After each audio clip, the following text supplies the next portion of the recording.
बिस्मिल्लाहिर्रहमानिर्रहीम। Software testing के topic में आज हम बात करेंगे व्हाइट बॉक्स टेस्टिंग की। First one, what is white box testing? और व्हाइट बॉक्स टेस्टिंग को ही स्ट्रक्चरल टेस्टिंग भी कहते हैं। is a software testing technique in which internal structure, design and coding of a software are tested to verify flow of input output and to improve design usability and security. Software testing की तकनीक जिसमें हम internal structure, design और coding जो होती है software की उसको टेस्ट करते हैं और इनपुट और आउटपुट के फ्लो को हम वेरीफाई करते हैं। इसमें और ब्लैक बॉक्स टेस्टिंग में क्या फर्क आ जाता है? इनमें फर्क ये आ जाता है कि ब्लैक बॉक्स टेस्टिंग में हम internal structure, internal code, internal implementation जो है उसको हम जो है वो टेस्ट नहीं करते हैं। व्हाइट बॉक्स टेस्टिंग जो है उसमें हम इंटरनल इंप्लीमेंटेशन कोड को हम टेस्ट कर रहे होते हैं। In white box testing code is visible to a tester, so it is called clear box testing. Black box में हमने कहा था कि कोड विजिबल नहीं, व्हाइट बॉक्स में टेस्टर को कोड विजिबल होता है, इसलिए इसे क्लियर बॉक्स टेस्टिंग भी कहते हैं, ओपन बॉक्स टेस्टिंग भी कहते हैं, ट्रांसपेरेंट बॉक्स टेस्टिंग भी कहते हैं, code based testing and cross box testing भी कहते हैं। The clear box or white box name symbolize the ability to see through the software's outer shell for a box into its inner working. Clear box या white box हम इसको इस वजह से ही कहते हैं कि हम इसके इंटरनल बॉक्स से इसकी इनर जो वर्किंग है उसको हम देख सकते हैं। उसके बाद white box testing involves the testing of the software code for the following. Internal security holes अगर कोई ना कोई हो सॉफ्टवेयर में तो हम व्हाइट बॉक्स टेस्टिंग के थ्रू उसको अनकवर करते हैं। ब्रोकन और poorly structured parts in the coding process, the flow of specific inputs through the code जो है वो हम चेक करते हैं। एक्सपेक्टेड आउटपुट जो हमारी होती है उसको हम चेक कर रहे होते हैं। The functionality of conditional loops जो हैं उसको हम चेक कर रहे होते हैं। Testing of each statement, object and function on an individual basis. White box testing या स्ट्रक्चरल टेस्टिंग जो है based on knowledge of internal logic of an application code, तो ये बेस करती है कोड के ऊपर और कोड में कौन सी लॉजिक जो है वो यूज हुई है। टेस्टर को ना सिर्फ लॉजिक को समझना होता है बल्कि कोड को समझना होता है, उसके बाद टेस्ट केसेस लिखने होते हैं। Based on coverage of code statement, branches, path, conditions. और coverage of code statements means हर एक स्टेटमेंट को टेस्ट करना होता है, उसमें ब्रांचेस भी हो सकती हैं, डिफरेंट पाथ्स और कंडीशन भी हो सकते हैं। Test are logic driven, it ensures all independent paths within modules have the exercise at least once, कि कोई भी इंडिपेंडेंट पाथ है उस पे आपका टेस्ट एक दफा एटलीस्ट जो है वो जा रहा है या नहीं जा रहा है। Exercise all logical decision on their true and false sides और execute all loops at their boundaries and within their operational bounds. Loops की बाउंड्रीज जहां से लूप की वैल्यू स्टार्ट हो रही है और जहां पे लूप की वैल्यू एंड हो रही है उस वहां पे लूप की बाउंड्रीज होती हैं, उन लूप्स को चेक करने के लिए वो बाउंड्रीज वैल्यूज इस्तेमाल होती हैं। Exercise internal data structure to ensure their validity. उसके बाद लूप टेस्टिंग जो है व्हाइट बॉक्स में वो उसमें क्या क्या चीजें टेस्ट की जाती हैं। The white box technique focus on the validity of loop constructs, कि लूप जो है वो प्रॉपरली वर्क कर रही है या नहीं कर रही। 4 different classes of loops can be defined. Loop जो है वो सिंपल लूप भी हो सकती है, लूप नेस्टेड लूप भी हो सकती है, कॉन्कैटिनेटेड लूप्स भी हो सकती है और अनस्ट्रक्चर्ड लूप भी हो सकती है। सिंपल लूप जैसे हमारे पास फॉर की लूप है, हम लिखते हैं for bracket start i = 0 i less than 100, i plus plus, ये हमारे पास एक सिंपल लूप है। अगर फॉर के अंदर फॉर लूप लगी हुई है तो वो हमारे पास नेस्टेड लूप है, या वाइल के अंदर वाइल है तो वो नेस्टेड लूप है। एक और अगर वाइल लगी हुई है तो वो 3 लेवल नेस्टेड लूप कहलाती है। कॉन्केटिनेटेड लूप्स और अनस्ट्रक्चर्ड, एक लूप दूसरी लूप के साथ अगर डिपेंड कर रही है तो कॉन्केटिनेटेड लूप्स हैं, और अनस्ट्रक्चर्ड लूप्स, इनको हम वन बाय वन इनका स्ट्रक्चर जो है वो देखते हैं। सबसे पहले गाइडलाइंस फॉर लूप टेस्टिंग में गाइडलाइंस फॉर सिंपल लूप्स है। सिंपल हमारे पास फॉर लूप है, उसको हमने टेस्ट करना है, हमें कौन सा क्राइटेरिया अपनाना चाहिए। Try to design a test in which the loop body is not executed at all. हमने ऐसा टेस्ट लगाना है कि जिसमें लूप की जो बॉडी है वो सिरे से एग्जीक्यूट ही ना हो, ऐसा टेस्ट केस हमने लिखना है। फिर try to design a test in which the loop body is executed exactly once. फिर ऐसा टेस्ट केस लिखना है जिसमें लूप बॉडी एक दफा एग्जीक्यूट, और फिर ऐसा टेस्ट केस लिखना है जिसमें लूप बॉडी 2 दफा जो है वो एग्जीक्यूट हो। Design a test in which a loop body is executed some typical number of times, means 2, 3, 4, 5, 6, जितनी दफा भी हम टिपिकल नंबर ऑफ टाइम्स उसे एग्जीक्यूट करवाना चाहते हैं। If there is an upper bound n on the number of times the loop body can be executed, then the following cases should also be applied. upper bound से मुराद ये है कि अगर loop आपकी फर्ज करें 100 तक जा रही है तो फिर क्या होगा, design a test case in which the loop body is executed exactly n-1 times, means 99 times जो है वो एग्जीक्यूट करे। Design a test which the following body is executed exactly n times, वो 100 टाइम्स करे। Try to design a test causing the loop body to be executed exactly n+1, अगर n 100 है 101 times जो करे। ये हमारे पास बाउंड्री वैल्यूज है। अगर जो अपर बाउंड है हमारे पास n है तो हमने ऐसा टेस्ट केस लिखना है कि लूप बॉडी जो एग्जीक्यूट करे वो n-1 टाइम, n टाइम्स और n+1 टाइम्स करे। तो ये बहुत इंपॉर्टेंट गाइडलाइंस हैं फॉर सिंपल लूप्स, क्योंकि बाकी जिस तरह की लूप्स हमने पढ़ी हैं उनमें भी ऑलमोस्ट यही लूप्स जो सिंपल लूप की गाइडलाइंस हैं वही यूज होती हैं। तो गाइडलाइंस फॉर नेस्टेड लूप्स है, ensure that each loop is tested at its boundaries while using a number of test that is only linear in the number of loops. Loop को उसकी boundary से test करना है। Conduct the simple loop test for the innermost loop which is simple loop while keeping the number of iteration of the outer loops at their minimal non-zero values। तो हमारे पास जब nested loop का concept होगा तो एक loop के अंदर loop होगी, तो जो अंदर वाली लूप होगी उसके ऊपर हमने सिंपल लूप के जो गाइडलाइंस हमने पढ़ी हैं वही हमने उसके ऊपर यूज करनी है, और जो हमारे पास आउटर लूप होगी हमने उसको मिनिमम वैल्यू कोई देके, नॉन जीरो वैल्यू देके हमने उसको एग्जीक्यूट करवाना है। हम ये कह सकते हैं कि बाहर वाली लूप को हम 1 टाइम्स या 2 टाइम्स एग्जीक्यूट करवा के इनर लूप को हम चेक कर सकते हैं। Work outer loop conducting test as describe above for each loop while holding the number of iteration of outer loop at the minimum non-zero values possible. That is, the minimum values that can be used and the inner loop body is to be executed the desired number of times and holding the number of iteration of inner loops at a typical values. तो outer loop की कोई non-zero minimal value लेके inner loop की value को किसी typical values तक हम check कर सकते हैं। उसके बाद गाइडलाइन फॉर लूप टेस्ट है। लूप टेस्टिंग में कंकैटिनेटेड लूप्स की अगर हम बात करें तो if the loops are independent so that the number of iteration use for one loop doesn't depend on the number of iteration use for another loops, then it is sufficient to apply the guidelines for simple loops to each of this loop in the sequence. यहां पे भी loops are independent, number of iteration used in one loop doesn't depend on the number of iteration used for other loops। तो जो simple loop की जो guidelines हमने पढ़ी हैं वही यूज होंगी।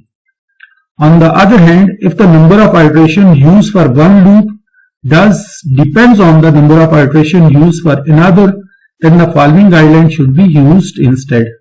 तो फिर क्या होगा, फिर आपने conduct simple loop test for the bottom or last loop in the sequence holding the number of iterations of the higher or previous loops at minimum values. तो इंटरनल लूप जो होगी हमारे पास, उसकी कोई उसको सिंपल लूप वाला structure हम इस्तेमाल करके उसको हम करेंगे, और जो ऊपर वाली लूप होगी उसकी हम मिनिमम वैल्यूज हम यूज करेंगे, जैसे हमने अभी बात की है नेस्टेड लूप में. Work up towards the top loop considering each loop in turn and employing simple loop test for each loop in terms, keeping the number of iterations of upper loops of minimum values and keeping the number of iteration lower loops at typical values. और इसमें यह है कि simple loop test हमने लगाने for the bottom loop in sequence holding the number of iteration of the high और previous loops at minimum values. दो अगर हमारे पास लूप्स हैं एक दूसरे के ऊपर डिपेंड कर रही हैं, हम कहते हैं से लूप 1 एंड 2. लूप 1 जो है उसकी हम कोई मिनिमम वैल्यू लेके लूप 2 की फुल हम टिपिकल जितनी वैल्यूज हम एग्जीक्यूट करवाना चाहते हैं वो करवाएंगे, और इसी तरीके से हम जो बॉटम लूप है उसकी कोई एक वैल्यू लेके जो अपर लूप है उसकी जितनी टिपिकल वैल्यूज है वहां पे हम एग्जीक्यूट करवाना चाहते हैं वो हम करवाएंगे. उसके बाद other white box testing techniques हमारे पास स्टेटमेंट कवरेज है. Execute all statement at least once, जितनी भी स्टेटमेंट्स हैं वो एटलीस्ट वंस एग्जीक्यूट करनी चाहिए. डिसीजन एटलीस्ट वंस एग्जीक्यूट करनी चाहिए. Execute each decision with all possible outcomes at least once, conditional coverage होती है. और decision और conditional coverage execute all possible combination of condition outcome in each decision. और multiple condition coverage invokes each point of entry at least once. At least once आपने हर statement, हर decision, हर condition को आपने execute करवाना है white box testing में. जैसे यहां पे स्टेटमेंट कवरेज की एग्जांपल है a प्लस बी हमारे पास यहां पे. तो इसमें हमने a और b को जो भी वैल्यूज हम देंगे तो एटलीस्ट ये 1 इसने एग्जीक्यूट करना है. अगर यहां पे आ जाए if a equal to 3 then b equal to x plus y end if, तो यहां पे a की वैल्यू 3 हमने रखनी है, तो ये फिर ये वाली जो स्टेटमेंट है ये एग्जीक्यूट होगी एटलीस्ट वंस. फिर a की वैल्यू 4 रख के a इक्वल टू 4 रख के फिर हमने एग्जीक्यूट करने के स्टेटमेंट पे आता है या नहीं आता. फिर a की वैल्यू 2 रख के हमने एग्जीक्यूट करने के ये आता है या नहीं आता. अगर यहां पे आ जाए while a greater than 0 do read x a equal to a minus 1 end while do, तो a ग्रेटर देन 0 हम कोई वैल्यू देंगे तो फिर ये x को रीड करेगा और फिर ये यहां पे आएगा, और फिर a की वैल्यू एग्जैक्टली 0 दे के हम चेक करेंगे, a की वैल्यू -1 दे के हम चेक करेंगे ऑल पॉसिबल जो वैल्यूज या जो कवरेज हो सकती है वो चेक करने के लिए. उसके बाद यहां पे अगर डिसीजन कवरेज की हम एग्जांपल देखें, if a is less than 10 और a इज ग्रेटर देन 20, और यहां पे और है तो a is less than 10, a की वैल्यू हम 9, 8 हम देके और इसकी 21 वैल्यू देके हम ये फिर टेस्ट हम लगाएंगे. फिर a की वैल्यू 10 और या फिर a की वैल्यू जो है वो 20 देके हम फिर ये टेस्ट लगाएंगे, और a की वैल्यू जो है वो हम लेस देन 10 हमने कहा है, 9 हमने दे दी, 10 हमने दे दी, 11 हम यहाँ पे देके चेक करेंगे, और यहाँ पे ग्रेटर देन 20 है तो हम इससे लेस देन 20 19 देके हम चेक करेंगे. कंडीशन कवरेज की एग्जांपल अगर हम कहते हैं a इक्वल टू x है, a ग्रेटर देन 3 और a less than b, then b equal to x plus y, तो यहाँ पे भी वही केस है हमारे पास कि हमने ऑल पॉसिबल आउटकम्स जो हैं वो चेक करने हैं ताकि हर एक स्टेटमेंट पे एटलीस्ट 1 कंट्रोल आपका जाए. उसके बाद हमारे पास इंक्रीमेंटल और थ्रेड टेस्टिंग है. उससे क्या मुराद है? discipline method of testing the interface between unit tested programs as well as between system components, involves adding unit testing program modules or component one by one and testing each results and combination. तो incremental testing में क्या होता है कि हर एक build के बाद, हर एक increment के बाद हम जो है वो टेस्ट करते हैं. Discipline method of testing the interface between unit tested programs as well as between system components. System के जितने कंपोनेंट्स हैं उन सब कंपोनेंट्स को हम हर इंक्रीमेंट के बाद हम टेस्ट करते हैं. Involve adding unit testing program modules और components one by one and testing each result and combination. और थ्रेड टेस्टिंग की जब हम बात करते हैं तो when tester focus on testing individual logic execution parts in context of entire system. तो यहाँ पे पूरे का पूरा जो सिस्टम होता है उसको सिंगल थ्रेड कंसीडर करके फिर हमने उसको टेस्ट करना है.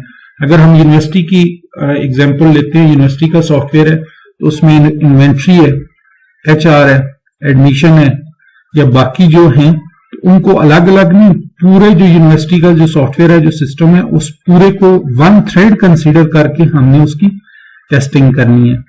When tester focus on testing individual logical execution paths in context of entire system, each thread has a status associated with for a particular build. उसके बाद हमारे पास types of incremental testing में top down है, testing from the top of the module hierarchy and work down to the bottom. Top से bottom हमने आना है top down approach में और इसमें इस हायरार्की में हर एक इंक्रीमेंट के बाद हमने टेस्ट जो है वो करना है. Testing from the top of the module hierarchy and work down to the bottom. Modules are added in descending hierarchical order. और इसका उलट बॉटम अप है. Testing from bottom of the hierarchy and works up to the top. Modules are added ascending hierarchical order. Bottom से top जैसे जैसे modules हम डालते जाएंगे हर मॉड्यूल के बाद उसका टेस्ट होगा. Testing level and testing techniques applied. इसको अगर हम देखते हैं तो ये हमारे पास डिफरेंट टेस्टिंग लेवल्स थे. यूनिट टेस्टिंग की हमने बात की थी, इंटीग्रेशन की बात की थी, सिस्टम की बात की थी, एक्सेप्टेंस टेस्टिंग की हमने बात की थी. इस पे हमारे पास जो टेस्टिंग टेक्निक्स हैं, व्हाइट बॉक्स है, ब्लैक बॉक्स है, इंक्रीमेंटल है, थ्रेड है. तो हम ये देखते हैं कि इन पे कौन सी टेक्निक इस्तेमाल होती है. तो यूनिट टेस्टिंग जो है इसमें हमारे पास व्हाइट बॉक्स टेस्टिंग टेक्निक इस्तेमाल होती है क्योंकि इसमें इंटरनल जो कोड है उसको टेस्ट किया जा रहा होता है. इंटीग्रेशन टेस्टिंग में हमारे पास व्हाइट बॉक्स भी यूज होती है, इंक्रीमेंटल भी यूज होती है और थ्रेड टेस्टिंग भी हमारे पास हो रही होती है. सिस्टम टेस्टिंग में सिंपली ब्लैक बॉक्स टेस्टिंग इस्तेमाल होती है और जो एक्सेप्टेंस टेस्टिंग है उसमें भी सिंपली ब्लैक बॉक्स टेस्टिंग इस्तेमाल हो रही होती है. यहाँ पे हमारे पास व्हाइट बॉक्स टेस्टिंग टूल्स हैं, लिस्ट ऑफ टूल्स है हमारे पास जो आपको स्क्रीन पे नजर आ रहे हैं. CPP unit, HTML unit, PV unit, N unit, CLE में पैरासॉफ्ट J टेस्ट है. उसके बाद व्हेन इज टेस्टिंग कंप्लीटेड. ये बड़ा इंपॉर्टेंट क्वेश्चन है कि टेस्टिंग आखिर कंप्लीट कब होती है. तो there is no definite answer to this question. वो इसलिए कि जब भी यूजर कोई सॉफ्टवेयर इस्तेमाल करता है तो वो उसका टेस्ट कर रहा होता है. जैसे विंडो है हमारे पास, विंडो 7 है, विंडो 10 है, उसको हर यूजर हर दफा जब सिस्टम को ऑन करता है, उसको रन करता है तो वो उसका टेस्ट कर रहा होता है. और अगर कोई उसमें एरर आ जाता है तो वहां पे पॉपअप मैसेज आ जाता है, सेंड एरर रिपोर्ट. तो वो एक तरह की उसमें टेस्टिंग हो रही होती है. तो every time a user execute the software the program is being tested. Sadly testing usually stops when a project is running out of time, money और बोथ. जब प्रोजेक्ट जो है वो डाई कर जाता है तो उस वक्त ये है कि वो उसकी टेस्टिंग ये समझेंगे कंप्लीट होती है. जैसे कि हम अगर एग्जांपल लेते हैं विंडो 98 की हम लेते हैं एग्जांपल, विंडो 2000 की हम एग्जांपल लेते हैं जो ऑलमोस्ट अभी खत्म हो चुकी हैं. तो उनको कोई यूज नहीं कर रहा तो इट मींस उनकी टेस्टिंग कंप्लीट है. विंडो 7 यूज हो रही है, विंडो 10 यूज हो रही है तो वो यूजर उनकी कंटिन्यूस टेस्टिंग कर दें। One appropriate is to divide the test results into various severity levels, then consider testing to be complete wherein certain levels of errors no longer occur or have been repaired or eliminated। या दूसरा case जो है वो ये हो सकता है कि टेस्टिंग जो है उसका कोई हम बेंचमार्क सेट कर देते हैं। हम कहते हैं जी कि अगर लेट्स से 10, 20, 30, 40 जो है वो बग्स जो हैं वहां तक अगर हम टेस्ट करते हैं तो बग्स आते हैं तो हमें मजीद टेस्टिंग की जरूरत नहीं है। अगर इससे ज्यादा हैं तो हम उनको फिक्स करेंगे और फिर टेस्ट करेंगे। Ensuring successful software test strategy. Test strategy जो स्ट्रेटेजी है हमारे पास उसको सक्सेसफुल कैसे इंश्योर किया जा सकता है, उसके लिए कुछ गाइडलाइन है। Specify product requirements in a quantifiable manner long before testing comments. Testing से पहले जिस वक्त रिक्वायरमेंट गैदर की जा रही होती है तो रिक्वायरमेंट जो है वो क्वांटिफाइबल फॉर्म में आपने गैदर करनी है, उनमें किसी किस्म की कोई एम्बिग्युइटी नहीं होनी चाहिए।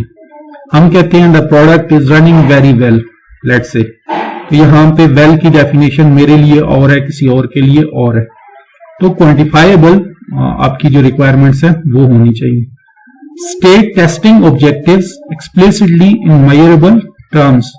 तो जब कोई टेस्ट केस लिखें तो उसका ऑब्जेक्टिव भी साथ लिखा होना चाहिए कि हम इसमें क्या टेस्ट कर रहे हैं। Understand the user of the software through use cases and develop a profile for each user category. तो यूजर की प्रोफाइल का भी पता होना चाहिए कि आपका सॉफ्टवेयर वो किस किस्म के यूजर उसे इस्तेमाल करेंगे। लेट्स से माइक्रोसॉफ्ट की कोई प्रोडक्ट है, विंडोज जिस तरह हम कहते हैं, तो थ्रू आउट द ग्लोब उसको लोग यूज कर रहे हैं और क्रॉस द कंटिनेंट्स अगर हम फेसबुक की बात करते हैं तो उसको लोग यूज जो है वो कर रहे हैं। इस तरह से यूजर की प्रोफाइल भी होनी चाहिए। Develop a test plan that emphasize rapid cycle testing to get quick feedback to control quality levels and adjust the test strategy. तो एम्फसाइज जो है वो रैपिड साइकिल टेस्टिंग पे जो है वो करना चाहिए ताकि क्विक फीडबैक मिले, फिक्स करें और फिर टेस्ट जो है वो कंडक्ट करें। Build robust software that is design to test itself and can diagnose certain kinds of errors. इस तरह के सॉफ्टवेयर जो है वो होने चाहिए जो सेल्फ टेस्टिंग भी कर सकते हो और एरर्स को फिक्स कर सकते हो। Use effective formal technical reviews as filter prior to testing to reduce the amount of testing required। तो जो फॉर्मल टेक्निकल रिव्यूज हैं वो बहुत जरूरी हैं और उसके अलावा conduct formal develop continuous improvement approach for the testing process through the gathering of different matrices. उसके बाद नेक्स्ट हमारे पास जो है वो ग्रे बॉक्स टेस्टिंग जो है वो आ जाती है। ग्रे बॉक्स टेस्टिंग जो है वो क्या होती है, ये ऑलमोस्ट कॉम्बिनेशन होता है व्हाइट बॉक्स टेस्टिंग और ब्लैक बॉक्स टेस्टिंग का। Software testing technique to test software product और application with partial knowledge of internal structure of the application. मतलब पार्शियल नॉलेज जो है वो होता है, कंप्लीट नॉलेज नहीं होता। ना हम इसे फुल व्हाइट बॉक्स टेस्टिंग कह सकते हैं, चूंकि पार्शियल नॉलेज इंटरनल स्ट्रक्चर का होता है, तो हम इसे ब्लैक बॉक्स टेस्टिंग भी नहीं कह सकते। तो ये एक तरह का कॉम्बिनेशन है।